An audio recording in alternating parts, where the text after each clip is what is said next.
이야기가 그 과거의 니콜라 테슬라와 또 에디슨의 이야기잖아요. 지금 우리가 알고 있는 이야기가 좀 다른 그 예전의 인물들인데, 자, 시작을 하셔야죠. 이제 장유유서 누굽니까? 에디슨이죠.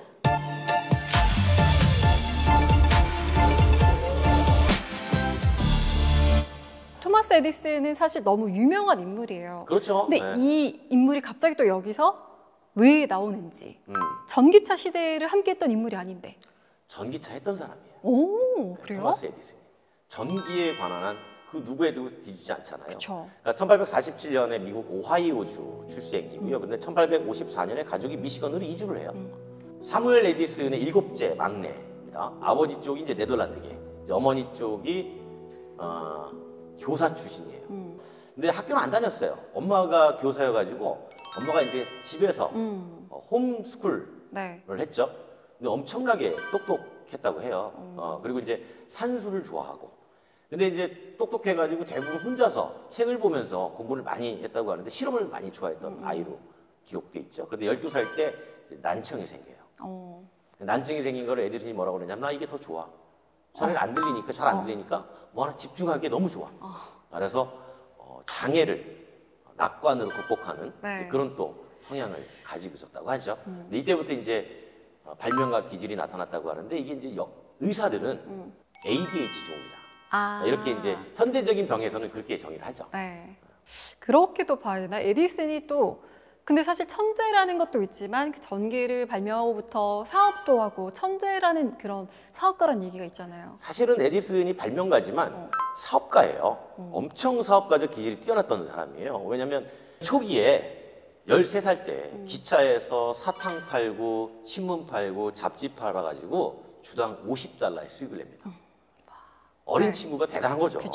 근데 그 돈 벌어서 작은 실험실 하나 만들었는데 그 실험실 장비 사는데 돈을 다 쓰는 거예요. 어린 나이 여러모로 대단한데요. 그렇죠. 근데 이제 실험실이 불탄 적도 있었어요. 실험하다가. 그런데도 계속 이제 철도랑 관련돼서 이제 일을 하는데, 이때 예기치 못한 상황이 하나 발생합니다. 이게 에디슨 인생의 엄청난 전환점이에요. 아이가 철로 위에서 놀고 있었던 거예요. 네. 본능적으로 가서 그 아이를 구합니다. 근데 그 아이가 누구였냐? 역장의 아들이었습니다. 출세. 그렇죠. 역장 입장에서는 자기 아들을 구해줄 은인이에요. 네. 그래서 당시에 전보회사, 그러니까 전보 치는 업무를 이제 맡깁니다.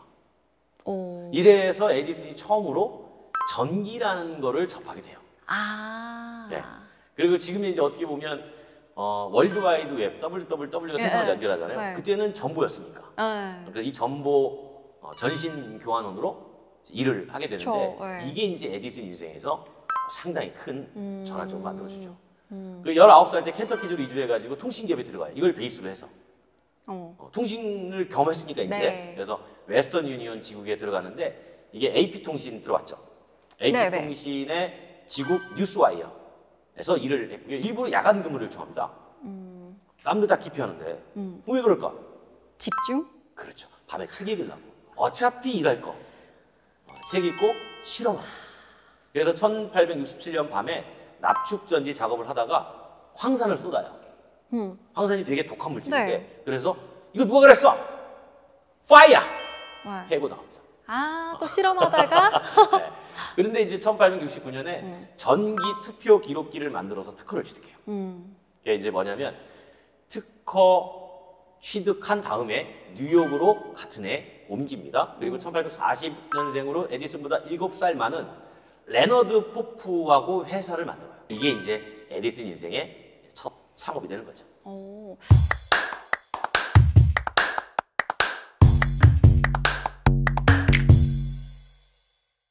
그래서 지금 에디슨의 역사는 계속 나오고 있고, 여기서 또 만나야 되는 사람이 니콜라 테슬라. 그렇죠. 네. 니콜라 테슬라가 이제 나와야죠. 네.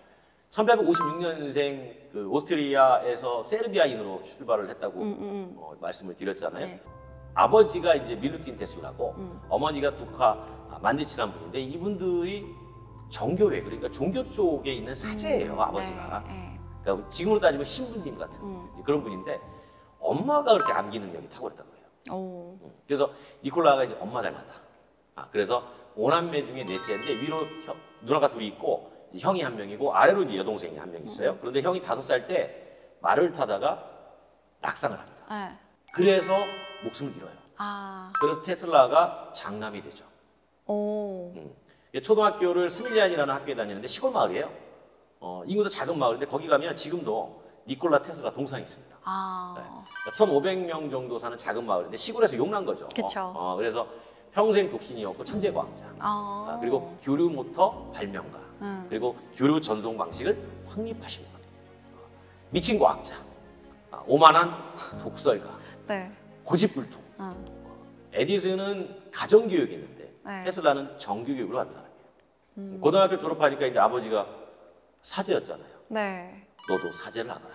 그쵸. 또 서로 그렇게 뭐 가지. 아들아, 기도하자. 아버지, 저는 기도가 싫어요. 저는 싫어요. 해가지고 그러고 있는데 어떤 일이 벌어지냐면 니콜라 테슬라가 콜레라에 감염이 돼요. 그래서 9개월 동안 죽다 살아납니다. 네. 이때 아버지가 너 사제 안 해도 돼. 어.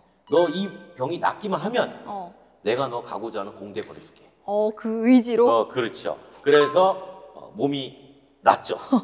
그럼, 종교 힘이 아니네요. 대학 가야죠. 그런데 대학 가려고 그랬는데 1차 대전이 벌어져요. 군대에 징집됩니다. 그래서 안 갈 거야 막 군대 안 간다고 도망 다녀요. 그런데 징집령이 끝난 거예요. 네. 그래서 싹 세상으로 나와서 나 대학 가야지. 그래가지고 오스트리아에 있는 그라츠 공대에 이제 들어가게 되죠. 여기서 이제 전기의 강한 매력을 느끼게 돼요.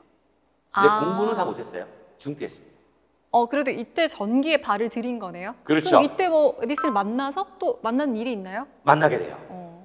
1881년에 그러니까 니콜라 테슬라가 25살, 에디슨이 34살 때 니콜라가 헝가리 부다페스트에 있는 회사로 이주를 해가지고 그 전신회사, 전보치는 회사에 똑같이 들어갑니다. 에디슨도 전보 쪽으로 들어와가지고 전기한 거잖아요. 그쵸. 여기도 똑같이 전보치는 회사에 들어가게 됩니다. 이것도 운명인가? 근데 가보니까 회사가 엉망이에요. 그래가지고 이제 여기서 근무를 하면서 이제 회사를 하나씩 뭐 조직도 좀 정비하고 그러면서 여기 일을 잘하거든요. 그래서 너 기술 책임자 해라. 해서 이제 근무를 하게 되죠. 그러다가 1882년에 회사가 미국의 에디슨 컴퍼니하고 손을 잡아요. 네.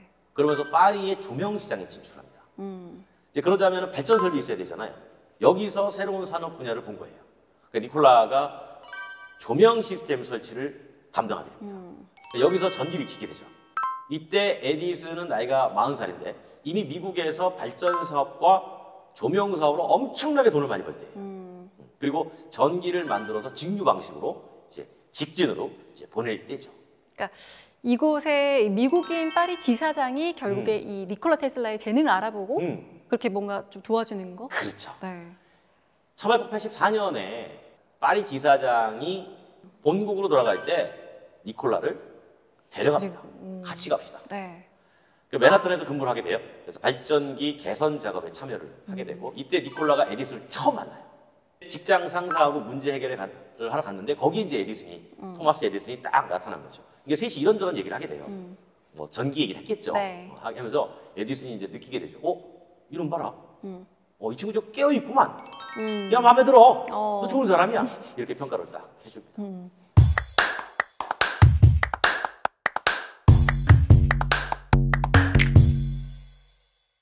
1884년에 에디슨이 그거 아세요? 우리나라하고도 인연을 맺은 거? 에디슨이요? 네, 그 해. 그 시절에요? 가능한가? 1884년이면 우리가 갑신전변이 있을 텐데 네. 그해 9월에 조선 조정이 에디슨 제너럴 일렉트릭하고 손을 잡고 발전 설비를 가져옵니다. 우와. 그래서 1887년 3월에 경복궁 내의 권천궁에서 전국 최초로 전등불이 밝혀져요. 이때 냉각수가 필요해서 연못에서 막 갖다 퍼다 썼어요. 그랬더니 연못의 수온이 올라가겠죠. 돌리니까 네. 냉각수를. 네. 그럼 식히면 뜨거운 물이 나올 거 아니에요. 네. 그래서 수온이 올라가지고 물고기가 집단으로 막 폐사해가지고 이런 해프닝도 있었다고 하죠. 그땐 정말 그럴 수도 있을 것 같아요. 에디슨이 이때 우리나라랑도 인연을 맺었지만 그 유명한 에디슨이 사실은 정말 전구로 돈을 많이 벌고 위대한 사업가지만 또 그게 알고 보면 에디슨이 아니라는 이런 이야기도 좀 있어요. 사실 에디슨은 정확하게 전구를 발명한 사람은 아니에요. 전구 안에 들어가 있는 필라멘트. 필라멘트. 필라멘트가 오래가는 필라멘트를 찾아낸 거죠. 그전에는 다른 필라멘트를 쓰면 전기가 통할 때 툭툭 끊어져요. 네. 그래서 오래가는 필라멘트를 만들어서 이제 에디슨은 유명한 거고, 원래 전구는 스코틀랜드의 천문학자 보우먼 린지가 만든 거고요. 상용화는 1875년에 영국의 화학자 조지 수완이 한 거예요. 이걸 에디슨이 참고한 거예요. 네. 나중에 소송이 붙어요. 오, 결국에 소송이 나오네요. 그렇죠. 네. 근데 어쨌든 에디슨이 패소해요. 그래서 이 얘기는 갚겠다. 아, 근데 이제 어쨌든 에디슨이 오래가는 전구를 만들었죠. 네. 오래가는 전구, 100만 하나, 100만 둘. 이 오래가는 필라멘트를 주목한 곳이 어디냐면 미국의 JP 모건이에요. JP 모건 많이 들어봤죠? 투자. 그렇죠. 네. 미국이 이제 투자은행인데 그 JP 모건이 그 전구에 투자를 하죠. 그러니까 에디슨이 결국에 발명은 하지 않았지만 오래가는 이 전구가 내연기관 자동차 확산에 뭔가 영향을 줬다. 자동차 산업과 관련이 있었잖아요. 있죠. 에디슨이 전기를 만들어내서 전구를 확산시키니까 그때까지 미국 가정에는 전기가 안 들어갔단 말이에요. 네. 근데 가정에 점점 전기가 들어가니까 밤에 불을 밝힐 때 등유를 썼단 말이에요. 네. 그 등유를 누가 팔았을까? 등유요? 대기업. 그렇죠. 석유 만드는 사람이 팔았겠죠. 그게 록펠러예요. 아, 록펠러. 네. 네. 록펠러가 등유를 팔고 있는데 에디슨의 전구가 나오니까 내 사업이 끝났구나. 오. 라고 해서 눈 돌린 게 자동차예요. 아. 그래서 원래 휘발유는 등유를 만드는 과정에서 부산물이었어요. 아. 쓰지 않는, 그냥 버리는. 근데 이거를 록펠러가 와. 쓰기 위해서 자동차 전구 때문에 등유가 자꾸 줄어드니까 쓰기 위해서 헨리 포드를 찾아가죠. 이야. 그래서 헨리 포드에게 자동차 만드는 과정이 있어가지고 너 대중화하고 싶지 않냐? 하고 싶다. 그러려면 유지비가 싸야 된다. 그러니 이거 그냥 태우자. 그래서 헨리 포드가 이걸 받아들이죠. 그때부터 자동차가 내연기관으로 빠르게 확산되는 거죠. 그러면 그때 연료가 휘발유가 아닐 수도 있었단 얘기예요? 그렇죠. 초창기에는 바이오 연료를 많이 썼어요. 아. 식물에서 나온 기름들. 근데 이제 원래 록펠러하고 헨리 포드가 만들어가지고 자동차 대중화를 끌 때 제가 전에 그 말씀 드렸죠. 우리 포드 얘기할 때 네.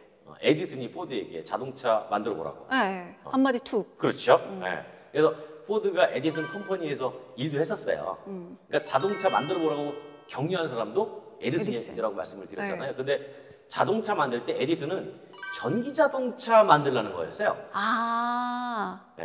그런데 포드는 록펠러의 휘발유를 가지고 네. 내연기관 자동차를 만든 거죠. 오. 물론 나중에 에디슨이 배터리 전기차를 만들어서 팔긴 했어요. 그런데 오래 못 갔죠. 그죠. 안 산업의 됐는데, 방향이. 그렇죠. 왜냐면 이때 포드가 만약에 전기차 대중화에 성공을 시켰다면 그렇죠. 에디슨이 만든 전기는 아마 진즉에 오. 자동차에 사용됐을 거예요. 뭐야, 역사 거꾸로 올라가고 있었네요. 그렇죠. 원래 이제 전기차가 먼저 나오고 그 다음에 내연기관이 나오게 된 거죠. 아니 저는 뭔가 록펠러 때문에 휘발유를 자동차의 연료로 써서 내연기관이 돼 이게 너무 재밌고 인물들이 제가 집중하지 않았던 인물인데 여기 갑자기 등장하니까 또 너무 그렇죠. 재밌네요. 익숙한 이름들이 나오니까 반갑죠. 어디서 많이 들어는 봤는데 오늘 이제 그 사람들의 이야기를 다 말씀드렸잖아요. 초창기에 어떻게 이들이 연관돼 있나. 네. 과연 니콜라 테슬라와 에디슨이 어떤 관계였는지. 지금 만났어요. 근데 둘이 왜 전쟁을 벌였는지는 상당히 궁금하실 거예요. 네. 역시 요건 또 요 타이밍에 다음 편. 다음 기회에, 다음 이 시간에 또 만나요.